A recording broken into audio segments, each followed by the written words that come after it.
From MD research classes.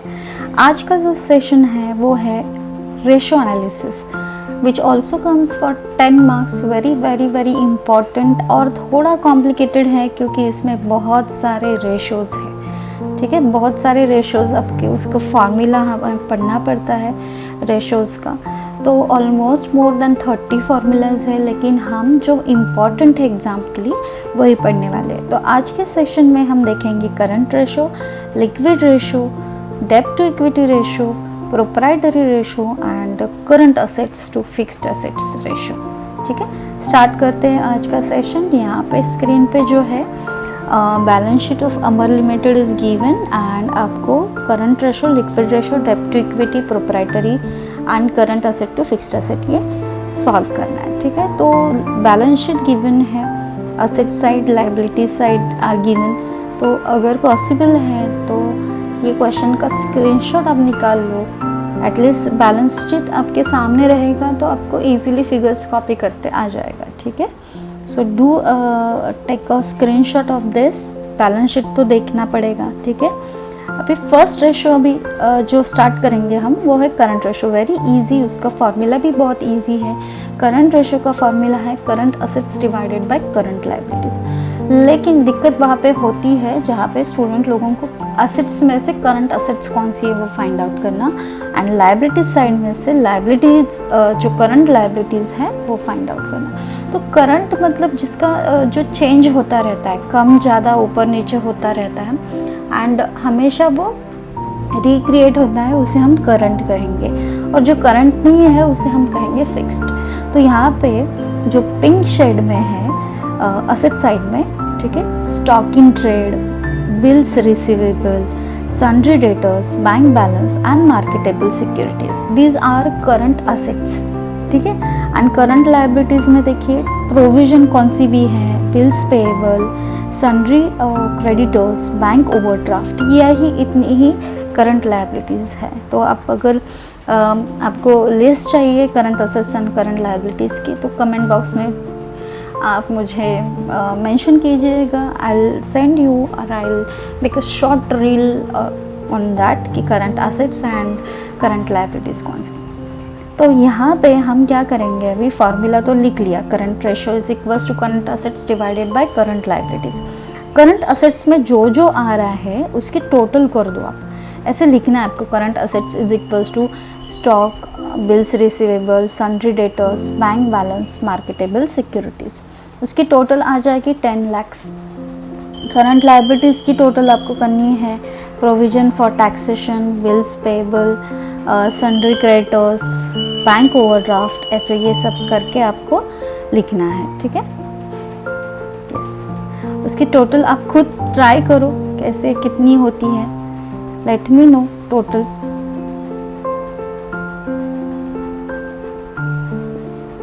और उसके बाद आप क्या करेंगे, current ratio is equals to ₹10 lakhs divided by ₹4 lakhs। ठीक है, 10 lakhs करंट असेट्स की टोटल आ रही है एंड करंट लाइबिलिटीज़ की टोटल 4 lakhs। तो कैलकुलेटर में अगर आप 10 lakhs डिवाइडेड बाय 4 lakhs करेंगे तो यू विल गेट 2.5। लेकिन यहाँ पे हमने सिर्फ 2.5 नहीं लिखा है, is/1 ये लिखा है, is/1। रेशो जहाँ पे है आपको is/1 लिखना ही है, नॉट नेसेसरी कि all the time. Type change होगा तब कभी परसेंटेज यूज़ करेंगे, कभी टाइम्स ये वर्ड यूज़ करेंगे, लेकिन फ़िलहाल करंट रेशो का आंसर तो हमेशा is/1 में ही आएगा। सो अगर आप 2.5 लिख के आ रहे हैं तो बिल्कुल वहाँ पे रॉन्ग हो जाएगा। 2.5 is/1 will be the correct answer. ठीक है, तो ये हुआ हमारा current ratio which is the most easiest ratio. सिर्फ आपको current asset and current liabilities याद कर लेना है। ठीक है, now second important ratio is liquid ratio. Liquid ratio का फॉर्मूला क्या है, liquid assets upon liquid liability. मैं आपको बता दूं कि liquid ratio is also known as acid test ratio, इसे एसिड टेस्ट रेशो भी कहते हैं। ठीक है, तो इसका फार्मूला फर्स्ट लिख लो, liquid assets upon liquid liabilities. Now thing is liquid assets कैसे निकालेंगे। तो लिक्विड एसेट्स का फॉर्मूला बहुत इजी है, आपने ऑलरेडी जो टोटल करंट एसेट्स निकाली हुई है अभी फर्स्ट हमने ए पॉइंट में सॉल्व किया है, दैट इज़ 10 lakhs, उसमें से सिर्फ stock in trade that is inventory, inventory भी कभी कभी आता है, इन्वेंटरी मतलब स्टॉक है जो, उसे माइनस कर दो। तो अब बैलेंस शीट में एक बार देख लो कि स्टॉक की वैल्यू कितनी है, 6 lakhs है, तो 10 lakhs में से 6 lakhs अगर आप माइनस करेंगे तो जो आएगा that will be your liquid assets. ठीक है, तो ये कितना आ रहा है यहाँ पे, यस यहाँ पे मैं वैल्यू लिखती हूँ कि 4 lakh, यहाँ पे 4 lakhs। Okay, and liquid liabilities का फॉर्मूला क्या है, यस लिक्विड लायबिलिटीज़ का फॉर्मूला है टोटल करंट लायबिलिटीज जो हमने निकाली हुई है उसमें से बैंक ओवरड्राफ्ट माइनस कर देना।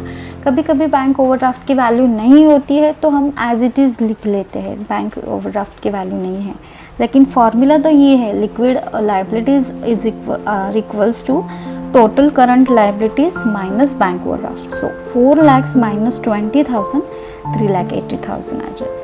तो ये वैल्यूज़ तो मिल गई यहाँ पे, liquid ratio is equals to 4 lakh divided by 3,80,000, 4 lakhs divided by 3,80,000, calculator पे करके देखना आप 1.05 is to 1, 1.05 is to 1 will be the correct answer. Yes, is to 1 लिखना आपको भूलना नहीं है. So this is all about the liquid ratio. Now next ratio is डेब्ट टू इक्विटी रेशो। डेब्ट मतलब कितना कर्जा लिया हुआ है आप, शेयर होल्डर्स जो इन्वेस्ट कर रहे हैं एज कम्पेयर टू दैट कितना कर्जा या लोन या डिबेंचर्स आपने इशू किए हुए हैं। तो इसका फॉर्मूला है डेब्ट to equity ratio is equals to long term डेब्ट divided by share holders funds.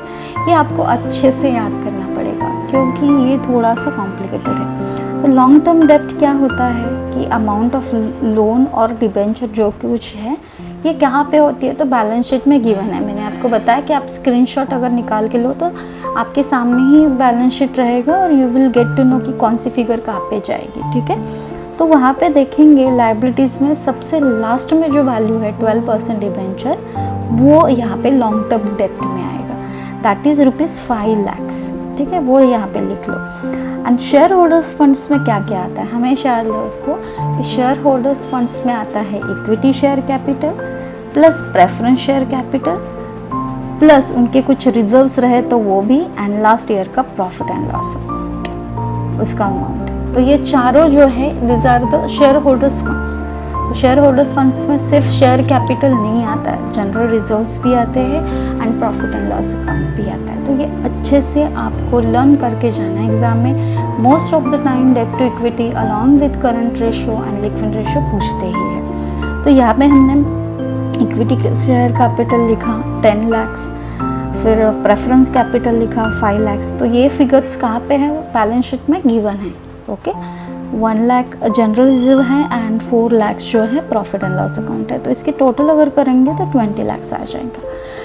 ठीक है, तो डेब्ट to equity ratio now you can calculate 5 lakhs divided by 20 lakhs। 5 lakhs divide करेंगे 20 lakhs से तो आंसर आ जाएगा कैलकुलेटर के ऊपर 0.25 is to 1। Don't forget to write, this is compulsion and ratio analysis की जो बैलेंस शीट के ऊपर रेशोज है ओके वहाँ पे is to 1 लिखना ही है। ठीक, so this is the third most important ratio, डेब्ट to equity ratio. Now next ratio जो है प्रोप्राइटरी रेशो। प्रोप्राइटरी रेशो मतलब क्या होता है कि जो प्रोप्राइटर है या ओनर है या शेयर होल्डर्स है उनके कितने फंड्स हैं और as compare to total assets, तो उनके फंड्स कैसे यूटिलाइज हुए हैं असेट्स में, ठीक है, वो वहाँ पे फाइंड आउट करते हैं। तो अच्छे से फॉर्मूला याद कर लो, proprietary ratio is equals to shareholders funds divided by total assets.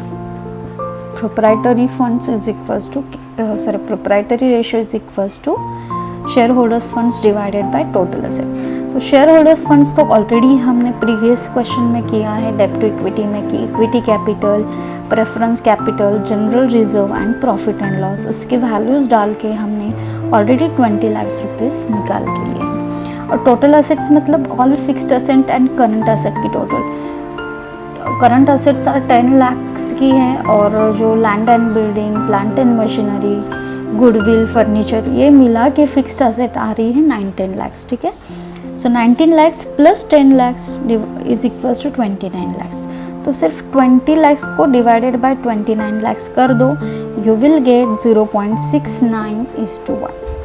तो फॉर्मूला तो वैसे इजी लिखते हैं, सुनने में तो बहुत इजी लगता है, ऐसा लगता है कि हाँ डिवाइड ही करना है, ऐड करना है, लेकिन कौन सा फॉर्मूला है, कौन से फॉर्मूले में क्या आता है, क्या क्या इंक्लूड होता है, ये आपको अच्छे से करना पड़ेगा। तो इसके 10 मार्क्स तो डेफिनेटली फिक्स है। रेशो एनालिसिस तो वैसे सबसे इजी है, अगर आपके रेशो के फॉर्मूलाज और कौन से करंट असेट्स हैं, कौन से फिक्स्ड असेट्स हैं, डेप्ट या लॉन्ग टर्म डेप्ट क्या है, शेयर होल्डर्स के फंड्स में क्या क्या आता है, ये 4 चीज़ें अगर आपको अच्छे से आती है तो रेशो एनालिसिस के मार्क्स आपको फिक्स मिल जाएंगे, ठीक है। तो this is the most important, one of the most important ratio, proprietary ratio, share holders funds divided by total asset. Now the last one but not the list, क्योंकि बहुत पढ़ना बाकी है और भी इस पे वीडियोस बनेंगे। अभी हमने सिर्फ बैलेंस शीट के ऊपर रेशोज़ निकाले हुए हैं। नेक्स्ट सेशन में हम प्रॉफिट एंड लॉस अकाउंट के ऊपर या दोनों कंबाइन करके कौन कौन से फॉर्मूलेज एंड रेशोज आते हैं वो देखने वाले। तो do subscribe our channel, don't forget to like our video and share to your needy friend. The last one ratio is current assets to fixed asset ratio. इसका फार्मूला है, yes very easy, current assets to fixed asset means current assets and divided by fixed asset.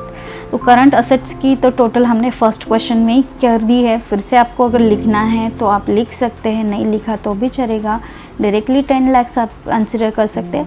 और fixed asset में क्या क्या आता है, plant and machinery, land and building, goodwill and furniture, ये सब जो आता है फिक्स्ड असेट में आता है। एक चीज़ याद रखनी है, कभी कभी असेट साइड में प्रिलिमिनरी एक्सपेंसेस आ जाएंगे, वो फिक्स्ड असेट में भी नहीं आएंगे और करंट असेट में भी नहीं आएंगे, वो आपको अच्छे से याद रखना है, ठीक है।